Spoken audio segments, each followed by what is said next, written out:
I'm Brittany Lewis with Forbes Breaking News. Florida Governor Ron DeSantis slammed the Defund the Police movement during a tax relief signing event on Friday.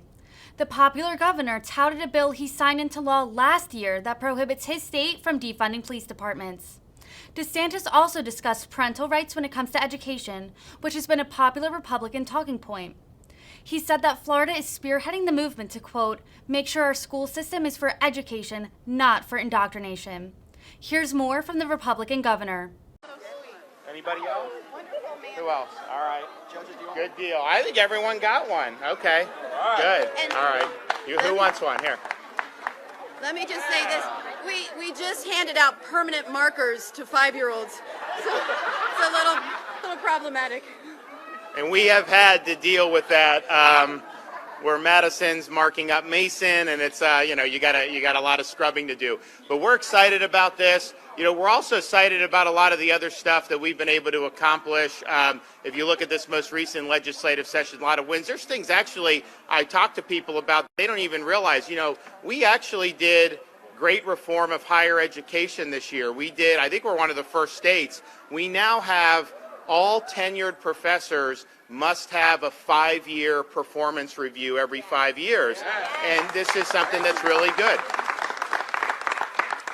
We also understood all the problems around the country with criminal activity because these areas have defunded or cut funding for police. They have prosecutors who will not enforce the law. They have weak policies like no cash bail, and they put dangerous people right back on the street. We reject all of that in Florida, and in fact, we signed last year legislation prohibiting local governments from defunding police, but we also this year did a bill to help us recruit people from other parts of the country. So anybody that comes to Florida who's qualified to fill a position,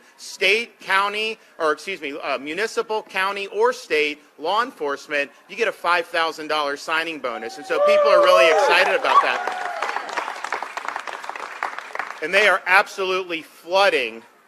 Applications are starting to flood into some of these people. I was talking to some police chiefs, so yeah, we got a bunch of people because they know in Florida the community is going to support them, the governor is going to support them, and we understand how vital it is, and then obviously you get some money. That's not a bad thing. We also are very proud of really leading the effort in the country to make sure that our school system is for education, not for indoctrination.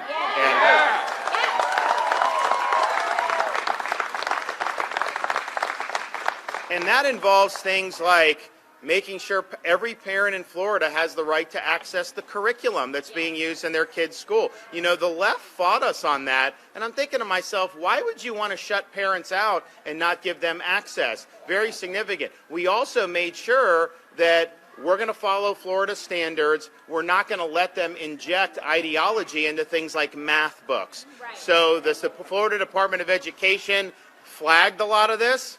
Sent it back to the publishers. A lot of the media was like crying, like saying that, like, oh, you're banning these. No, we're not banning them. We're gonna do textbooks that suit our thing. But what happened is these textbook companies had to take the nonsense out of the math books, and so now they're resubmitting it. That's math. 2 + 2 = 4. It's not 2 + 2 and let's have a struggle session over that. That's just not what we want in Florida. We want to make sure that we're focusing on teaching kids to get the right answer and not being diverted by ideologies and other type of stuff that really isn't pertinent in any of this. And then obviously we believe, parents have the right to send their kids to like kindergarten without having a lot of this sexual content injected into the curriculum. And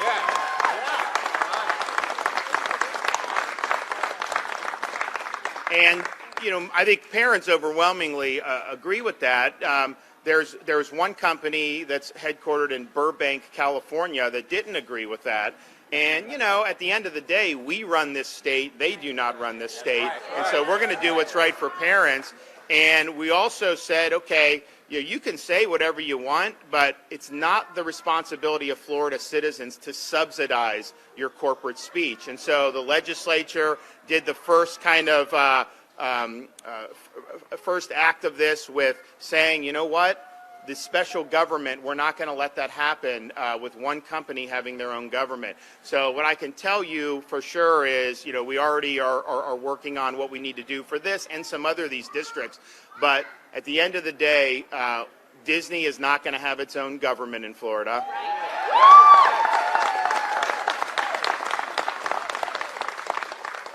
Disney is going to have to live under the same laws that everybody else lives under in Florida. Disney will pay its fair share of taxes, and Disney is going to be responsible for all the debt it has racked up. That will happen. So anyone that tells you differently is not being honest about it. So we look forward to be able to outline those proposals in the coming weeks and months. And at the end of the day, we've got a lot of momentum, a lot of great stuff happening in the state. But I think we've done more than any other state to step up against the Biden-inflation headwinds, to give relief to our citizens, and we're going to keep on doing that. So thank you all. God bless everybody. We'll see you.